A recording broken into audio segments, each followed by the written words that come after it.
Salut l'entrepreneur, bonjour. Bienvenue dans cette nouvelle vidéo de formation. Aujourd'hui, dans cette vidéo, nous allons étudier le mindset d'un entrepreneur. Le mindset, c'est-à-dire l'état d'esprit des entrepreneurs à succès. Alors, c'est la plus importante des étapes. Elle différencie ceux qui réussissent de ceux qui échouent. C'est cette étape qui permet cette étape explique en fait le choix que va faire un entrepreneur par rapport à un employé. L'entrepreneur, par rapport à une situation donnée, aura une manière d'agir, une manière de réfléchir, et l'employé aussi, par rapport à la même situation, aura une manière d'agir et de réfléchir totalement différente. Alors, cette différence se caractérise par les choix que l'un ou l'autre va faire face à des situations données. Alors, il y en a qui vont certainement refuser de prendre le risque et il y en a qui vont apprendre plutôt à maîtriser le risque et à s'en servir pour évoluer.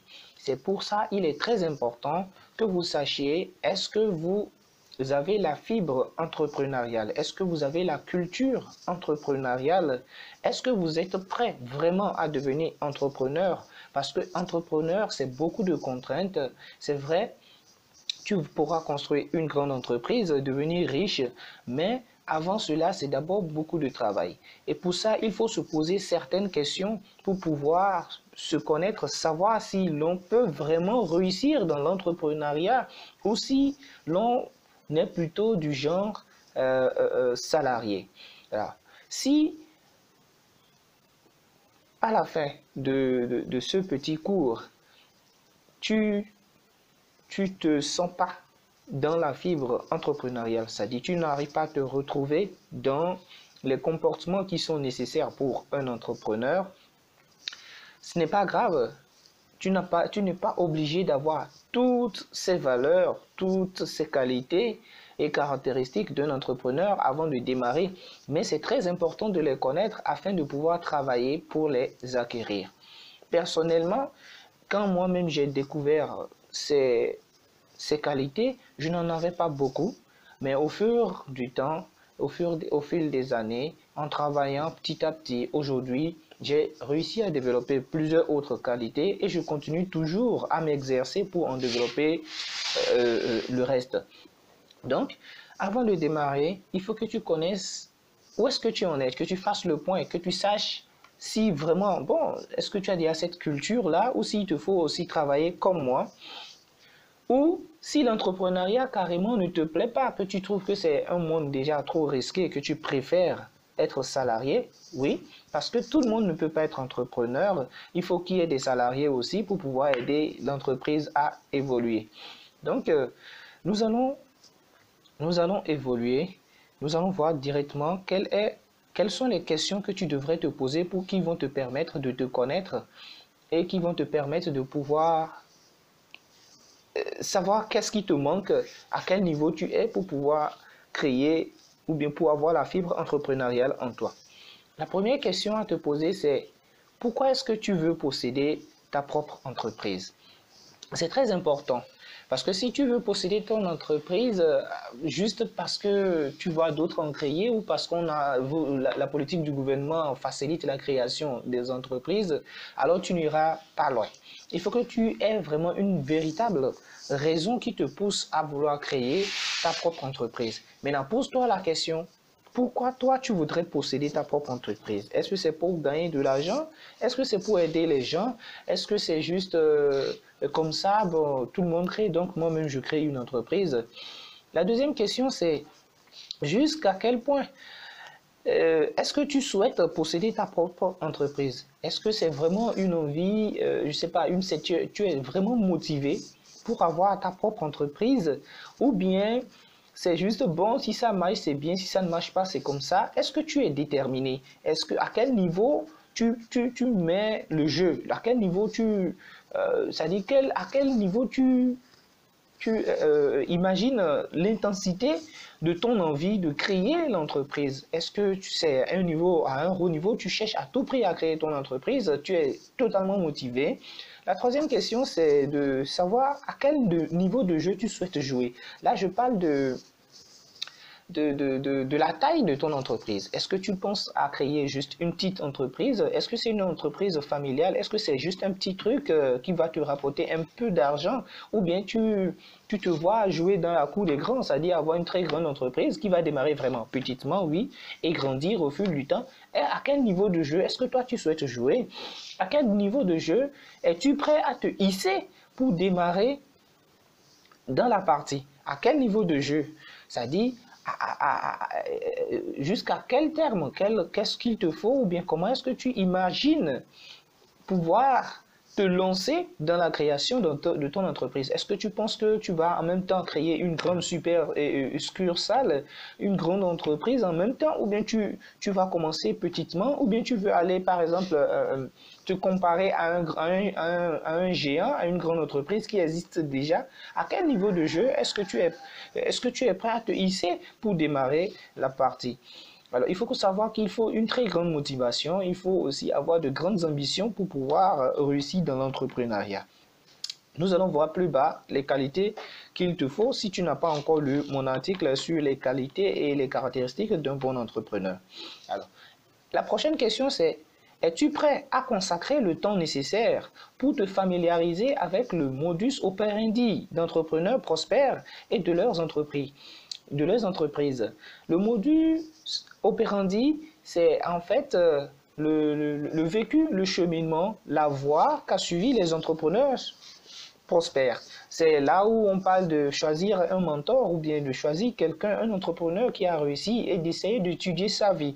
Le modus operandi d'un entrepreneur, c'est ça, sa vie, le cheminement par lequel il a pris pour pouvoir bâtir sa grande entreprise et également étudier les fondements et les caractéristiques de ces entreprises, les entreprises que ces entrepreneurs prospères ont créées, et voir comment est-ce que ces entreprises ont évolué.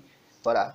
Comme ça va te permettre à toi aussi de pouvoir te fixer un truc. Mais est-ce que tu es prêt à te donner le temps pour pouvoir faire cette étude? Est-ce que tu trouves que tu peux te permettre de faire cette étude ou bien c'est déjà trop long? Est-ce que tu as peur d'échouer? Est-ce que la peur d'échouer, est-ce que tu as tellement peur d'échouer? Est-ce que tu as peur au point où comment on appelle ça? Ça te fige, tu n'arrives pas à bouger parce que quand tu as peur, par exemple, de quelque chose, est-ce que tu abandonnes? Ou bien même quand tu as peur, tu essayes d'y aller et de faire face à ta peur? Est-ce que tu es capable de transformer ta peur de l'échec en une force qui va t'aider à diriger ou à ériger ton entreprise? Est-ce que tu es capable de tirer un enseignement de tes erreurs, les erreurs que tu commets? Est-ce que tu es capable de tirer un enseignement de cela? Est-ce que quand tu commets une erreur, tu essayes de voir ce qui n'a pas marché ou bien tu te lamentes sur ton erreur et tu ne bouges plus, tu restes là, figé? Est-ce que tu es capable de tirer des enseignements de tes erreurs? Est-ce que tu es capable de constituer une équipe? Ou est-ce que tu préfères travailler seul? Il est important dès le départ que tu puisses savoir quel type d'entrepreneur tu vas être. Est-ce que tu vas être autonome? Est-ce que tu vas créer une entreprise ou bien avoir une équipe avec laquelle vous allez créer ton entreprise? Ou tu vas créer ton entreprise et recruter des salariés? Quel type d'entreprise, quel type d'être tu es? Est-ce que c'est quelqu'un qui s'exprime, dont le talent s'exprime bien en équipe, ou bien le talent s'exprime bien seulement quand il est seul? Il faut que tu puisses savoir ça dès le départ. Mais il faut quand même savoir que c'est très important pour qu'une entreprise puisse grandir, qu'elle parte d'une équipe. Quand nous allons aller dans le deuxième module de cette formation, nous allons parler des caractéristiques d'une entreprise prospère et tu verras que le choix de l'équipe est vraiment très important. Mais maintenant, il faut que tu sois franc avec toi et que tu puisses toi-même te dire, est-ce que je préfère travailler en équipe ou bien je préfère travailler seul? Maintenant, est-ce que tu es prêt à y mettre un prix? Est-ce que tu es prêt à dépenser de l'argent pour pouvoir te former? Est-ce que tu es prêt à dépenser de l'argent pour pouvoir créer ton entreprise? Est-ce que tu es prêt à dépenser de l'énergie, du temps, tout ce qu'il faut pour pouvoir ériger ton entreprise? Est-ce que tu es prêt à investir beaucoup de temps, mais maintenant pour pouvoir récolter les fruits plus tard? Est-ce que tu es prêt à investir beaucoup de ton temps? Parce que la création d'entreprise, ça prend du temps et ce n'est pas forcément la première année ou le premier mois que les revenus vont commencer par tomber. Il faut travailler dur avant maintenant de pouvoir profiter des fruits de ton entreprise. Maintenant, est-ce que tu es prêt à reporter les gratifications financières jusqu'à ce que ton entreprise soit rentable, ou as-tu besoin d'un chèque de paie régulier? Est-ce que tu peux travailler pendant des années ou bien des mois et les bénéfices que génère ton entreprise, les déposer le temps que ton entreprise devienne rentable? Elle est en ce sens rentable, en ce sens que le capital que tu as investi pour démarrer l'entreprise, les coûts ou bien les ventes que vous avez réalisées ont permis de pouvoir déjà rembourser ce capital. Est-ce que tu es capable d'attendre jusqu'à là avant de commencer par prendre un salaire, de te donner un salaire ou bien une dividende? Ou bien toi, tu as besoin d'un chèque régulier, c'est-à-dire tu ne peux pas te permettre de créer ton entreprise et d'attendre tout ce temps avant de pouvoir commencer par bénéficier de cela. Tu veux, dès les premiers mois, en même temps, commencer par engranger de l'argent. C'est-à-dire, tu ne peux pas ne pas te passer de cela. Il te faut ça. C'est-à-dire, c'est un truc de survie pour toi. Est-ce que tu as de ces problèmes? Alors, si jusque-là, tu as répondu à ces questions de façon sincère et malgré les réponses que toi-même tu te donnes, tu as toujours envie d'investir, tu as toujours envie de créer ton entreprise, c'est déjà un grand pas. Nous allons alors continuer avec les questions suivantes. Tu dois te poser la question de savoir quelles ont été tes plus grandes réussites. Quelles ont été tes plus grandes réussites et quels ont été tes échecs les plus cuisants. Ici, c'est pouvoir faire toi-même une évaluation de tes forces et de tes faiblesses. Quelles ont été tes plus grandes réussites et quels ont été tes plus cuisants échecs? Et à combien de reprises as-tu déjà travaillé sans toucher de salaire? Est-ce que tu as déjà travaillé sans toucher de salaire? Est-ce que tu es déjà habitué à faire cela? Tu as déjà fait du volontariat? Est-ce que tu crois que tu pourrais faire ça pour ta propre entreprise? Est-ce que tu travaillerais pour ton entreprise si tu n'étais pas payé? Il faut que tu te poses cette question. Si tu crées ton entreprise, est-ce que tu es capable de travailler sans être payé? Il faut savoir que si tu n'as pas l'amour pour ce que tu fais, pour ce que tu crées comme entreprise, ça va être difficile de travailler sans être payé parce que tu auras de moins en moins de motivation. Mais si c'est quelque chose qui se passionne, tu pourrais le faire des années même sans prendre un rond. La dernière question qu'il faut que tu te poses aussi, c'est est-ce que tu es disposé à toujours apprendre ou bien tu penses que tu maîtrises déjà tout? Est-ce que tu es disposé à toujours apprendre ou bien tu penses que tu maîtrises déjà tout? Est-ce que tu es de ces personnes qui pensent qu'on ne peut plus rien leur apprendre, qu'elles connaissent déjà tout? Ou bien tu es de ces personnes qui ont envie chaque fois de connaître un peu plus et qui se forment, qui achètent des formations, qui achètent des livres, qui se rendent à des séminaires pour pouvoir en savoir plus? Ou bien tu penses que toi, tu n'en as pas besoin? La réponse à ces différentes questions, de façon sincère, vont te permettre de toi-même évaluer tes forces, tes faiblesses, de savoir est-ce que tu as l'esprit entrepreneurial, est-ce que tu peux entreprendre? Parce que quelqu'un qui n'est pas capable, par exemple, de travailler pour son entreprise sans être payé, aura vraiment du mal. Parce qu'au démarrage de l'entreprise, il y aura cette phase-là où il va travailler dur pendant peut-être des mois avant de pouvoir maintenant commencer par générer des revenus. Et ces revenus il ne pourra pas encore les utiliser parce qu'il va falloir faire grandir l'entreprise de manière à ce que cette entreprise soit rentable. Donc, il ne pourra pas aussi toucher à ces revenus jusqu'à cet instant. Et c'est après cela, maintenant, dès que l'entreprise est rentable, il peut avoir une dividende, il peut avoir des dividendes qu'il va se payer peut-être par mois ou par an, ou bien se payer un salaire.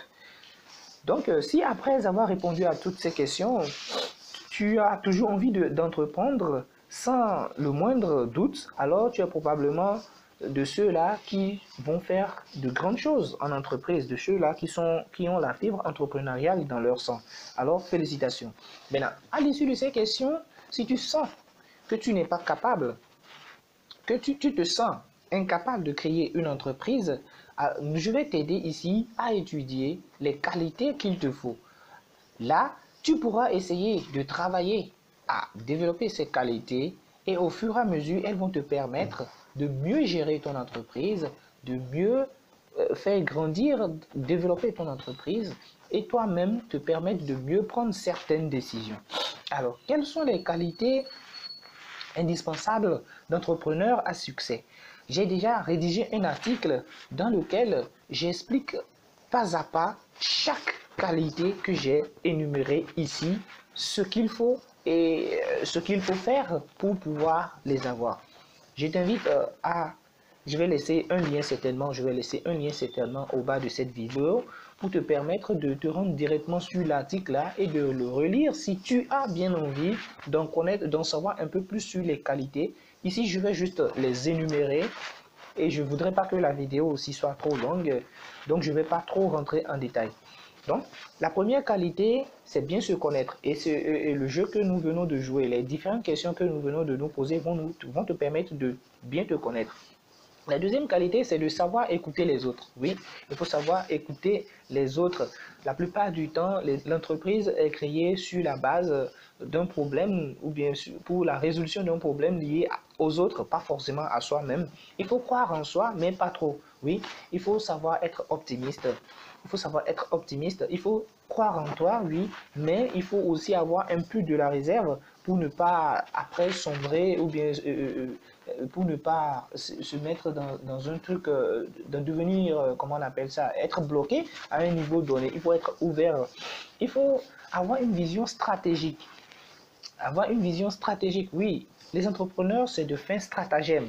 Il faut rester lucide en toutes circonstances. Voilà, j'y suis arrivé. Il faut rester lucide en toutes circonstances. C'est très important parce qu'au cours de la vie de l'entreprise, il y aura des moments où il y aura tellement de problèmes, il y aura tellement de tâches ou bien de difficultés qu'il faut que dans ces difficultés, tellement de pression, dans ces pressions, que le chef d'entreprise, que l'entrepreneur à succès puisse rester lucide, qu'il puisse prendre des décisions qu'il faut. Il faut être passionné, mais sans exagération. C'est ce que je disais, pour créer ton entreprise, il faut que tu sois passionné par ce que tu fais, sans quoi la démotivation va très vite s'installer, surtout quand l'argent ne va pas commencer par tomber. Il faut être persévérant, donc patient. Il faut persévérer, ce n'est pas facile au départ, mais c'est beaucoup de travail et de la patience pour pouvoir atteindre les hauts sommets. Il faut savoir être débrouillard, voilà, il ne faut pas être figé sur des formules standards, il faut savoir se débrouiller, pouvoir tourner certaines situations qui sont normalement, qui vous sont néfastes ou bien des situations qui normalement vont vous amener de la mévente ou bien de l'échec. Il faut savoir les retourner en des profits. Prendre ses faiblesses et les utiliser pour les transformer en force. Voilà, il faut être débrouillard. Il faut être aussi prêt à faire l'effort commercial. Très bien, parce que c'est une qualité très importante pour un entrepreneur à succès. Si tu ne peux pas faire des ventes, il n'y aura pas de bénéfice. S'il n'y a pas de bénéfice, il n'y a pas d'entreprise, c'est la faillite assurée. Donc, il faut que tu sois prêt à faire des efforts commerciaux. Il faut que parfois, tu sois capable toi-même de sortir sur le terrain s'il le faut pour aller vendre tes produits, pour faire même la publicité de tes produits. Il faut savoir s'entourer et se faire aider. Voilà, je te parlais de l'équipe. Voilà, il faut que tu saches t'entourer. Même si ce n'est pas une équipe avec laquelle tu crées et que c'est des employés que tu dois recruter, il faut que tu saches faire le tri, que tu choisisses de bons employés, que tu choisisses des gens avec qui tu pourras bien t'entendre. Et il faut aussi être capable d'aller demander de l'aide quand ça ne va pas. Il ne faut pas être orgueilleux. Si tu veux réussir, il y aura certainement des gens qui sont peut-être en avance sur toi ou bien qui ont certaines compétences que tu n'as pas. Il faut être capable d'aller leur demander de l'aide. Ne cherche pas à rester calé dans ton coin, sans quoi tu ne vas pas évoluer. Il faut savoir aussi gérer les priorités. Oui, dans l'entreprise, tout est pressé. Il faut pouvoir classer les choses par priorité et essayer de les élucider priorité par priorité. il faut savoir décider et trancher. Il ne faut pas avoir peur de prendre des décisions. Diriger une entreprise, c'est prendre des décisions. C'est se décider et c'est de trancher. Trancher pour pouvoir élucider certaines situations, départager certaines parties, prendre des décisions vraiment difficiles. Il faut savoir gérer son temps. Très important, parce que la vie de l'entreprise fait que parfois le chef d'entreprise n'a plus de vie familiale et même le temps ne lui manque. Il trouve que le temps lui manque, mais c'est une affaire d'organisation. Donc il faut savoir gérer son temps, il faut savoir gérer l'argent, mais il faut également savoir gérer les risques. C'est très important.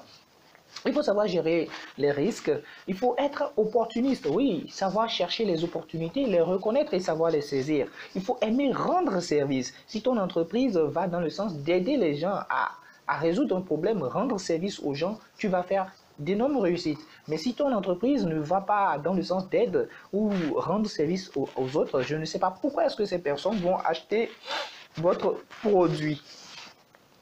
Mais il faut savoir négocier. C'est très important, savoir négocier et mesurer un rapport de force. Il faut savoir négocier.